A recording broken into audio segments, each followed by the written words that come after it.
你有冇留意過呢？點解有啲品牌片咧，好似轟炸你咁嘅，但完全係入唔到你個腦嘅；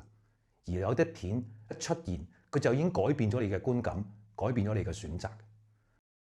大家好，我係導演 Peter 哥，30年廣告導演、碩士班導師、註冊高級催眠治療師，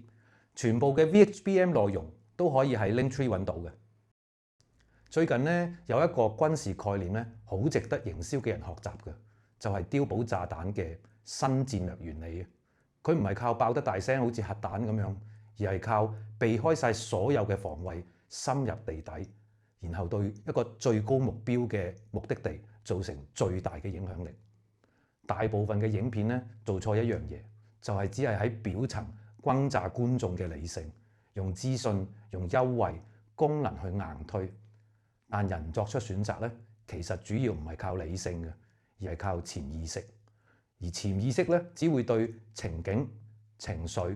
重複、權威感作出反應嘅。影片催眠、品牌營銷做緊嘅嘢，就係教你點樣去設計呢一種隱蔽而深度滲入式嘅品牌影片，繞過人類嘅批判性思維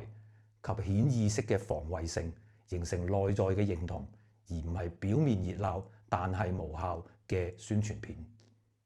記得 comment、like、subscribe 之後留意返 VHBM， 即係影片催眠、品牌營銷法則100條嘅免費線上講座，同埋付費線上或者實體課程嘅公告。講座課程會教你點樣用影片同埋潛意識，再加埋 AI 嚟達到品牌營銷嘅超高效益。